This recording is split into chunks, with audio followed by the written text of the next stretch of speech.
আসসালামু আলাইকুম viewers, welcome to my channel Nazifa's kitchen.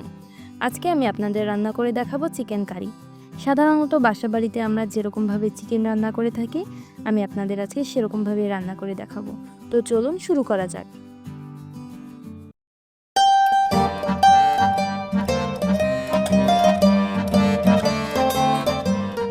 আজকে আমি চিকেনের মধ্যে আলু দেব। এর জন্য আমি আলুগুলোকে আগেই ভেজে নেব। আলু ভাজার জন্য আমি একটি কড়াইতে তেল দিয়ে নিচ্ছি। তেল গরম হলে আগে থেকে লবণ এবং হলুদ দিয়ে মাখিয়ে রাখা আলুগুলো তেলের মধ্যে দিয়ে নিচ্ছি। হালকা আছে আমি আলুগুলোকে লাল লাল করে ভেজে নেব। খেয়াল রাখবেন যেন আঁচ বেশি না হয়, তাহলে আলু পুড়ে যাবে এবং ভিতরে সিদ্ধ হবে না। আমরা চেষ্টা করব হালকা আছে আলুগুলো ভেজে ভাজার সময় আলু যেন সিদ্ধ হয়ে যায়। আলুগুলো ভাজা হয়ে গেলে আমি আলুগুলো একটি পাত্রে আলাদা করে তুলে রাখছি। আলুগুলো তুলে রেখে আমি চিকেন রান্না করার জন্য একই কড়াইতে আবারও তেল দিয়ে নিচ্ছি। তেল গরম হলে এর মধ্যে আমি দিয়ে নিচ্ছি পেঁয়াজ কুচি। আপনারা চাইলে পেঁয়াজ বাটাও ইউজ করতে পারেন। আমার কাছে পেঁয়াজ কুচি খেতে ভালো লাগে, এজন্য আমি পেঁয়াজ কুচিটাই ইউজ করেছি। তো আমি পেঁয়াজ কুচিগুলোকে হালকা আঁচে আবারও লাল লাল করে ভেজে নেব, যেন পেঁয়াজগুলো পুড়ে না যায় সেদিকে খেয়াল রাখবেন। আমি হালকা আঁচে পেঁয়াজগুলোকে ভেজে নিচ্ছি। আমার পেঁয়াজগুলো লাল লাল করে ভাজা হয়ে গেছে। এখন আমি এর মধ্যে দিয়ে নিচ্ছি রসুন বাটা, আদা বাটা।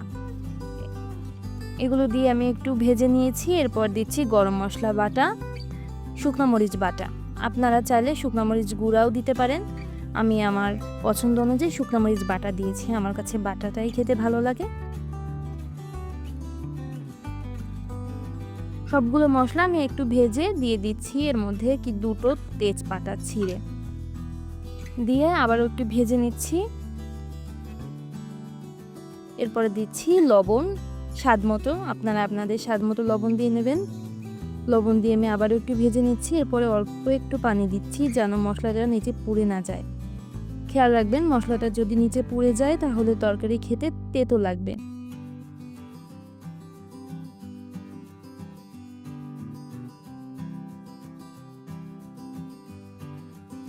আমি ঢেকে দিয়ে একটু কষাচ্ছি অল্প পাওয়ারে। মশলা কষানো হয়ে গেলে আমি এর মধ্যে দিয়ে দিচ্ছি হলুদ 2 চা চামচ। হলুদ দিয়ে আমি নাড়াচাড়া করে আবার দিয়ে নিলাম ধনিয়া গুঁড়ি 1 চা চামচ, জিরা গুঁড়ি 1 চা চামচ। এগুলো দিয়ে আমি আবারও নেড়ে চেড়ে কষিয়ে নেব। এবার আমি একটু পানি দিচ্ছি যেন মশলাটা লেগে না যায়। আমি নেড়ে চেড়ে আবারও একটু কষিয়ে নিচ্ছি। খেয়াল রাখবেন যেন কোনোভাবে মশলাটা নিচে লেগে না যায়, তাহলে তরকারির কালার নষ্ট হয়ে যেতে পারে। আমি সুন্দরভাবে কষিয়ে নিচ্ছি মশলাটাকে। মশলা যত ভালো কষানো হবে আপনার রান্না ততই ভালো হবে।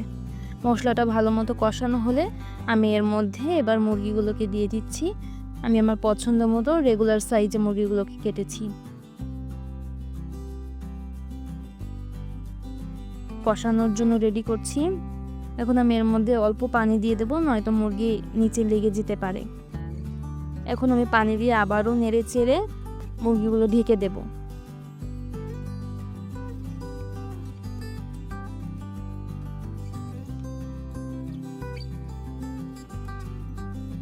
আমরা বারবার নেড়ে চেড়ে মুরগিগুলোকে ভালো মতো কষিয়ে নেব। অনেক সুন্দর করে 3-4 বার কষানো হয়ে গেলে আমি তারপরে আলুগুলোকে দিয়ে দেবো, যে আলুগুলো আমরা আগে ভেজে তুলে রেখেছিলাম। এখন আলুগুলো দিয়ে আমরা আবারও কষিয়ে নেব সুন্দর মতো। বারবার আমরা মাংসটাকে কষাবো। যত ভালো কষানো হবে আমাদের রান্না ততই ভালো হবে। আমরা বারবার নেড়ে চেড়ে আলু সহ আবারও মুরগিগুলোকে কষিয়ে নিচ্ছি। আমরা ভালো মতো বারবার করে কষাবো যেন তরকারি খেতে অনেক বেশি স্বাদ হয়। সবাই বলে যত তরকারি ভালো কষানো হবে ততই তরকারির স্বাদ বাড়ে। আমি এই রুলসটাই ফলো করি।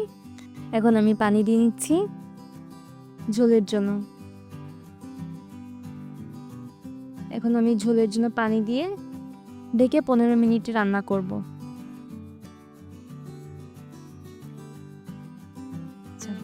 পানি দেওয়ার পরে আমি কলিজা দিয়েছি। আপনারা সবসময় খেয়াল রাখবেন তরকারি কষানোর সময় যেন কলিজাটা না দিয়ে দেন, তাহলে তো কলিজা গলে যাওয়ার সম্ভাবনা থাকে। তরকারিতে ঝোল দেওয়ার পরে কলিজা দিতে হয়। তরকারিতে যখন বলক এসে যায় তখন কলিজা দিতে হয়, আমি একটু আগে এগিয়ে দিয়ে দিয়েছি। এখন আমি এটাকে ঢেকে 15 মিনিটের আবারও রান্না করে নিচ্ছি সুন্দর মতো, যতক্ষণ না তরকারির ঝোলটা একটু টেনে আসে। আমার তরকারি হয়ে গেছে, এখন আমি তরকারি ঢেলে সার্ভ করব। আমি এটাকে ঢেলে নিচ্ছি একটা পাত্রে। দেখুন কেমন লোভনীয় হয়েছে। এরকম সহজ সহজ রেসিপি আরও পেতে আমার চ্যানেল সাবস্ক্রাইব করুন। ধন্যবাদ।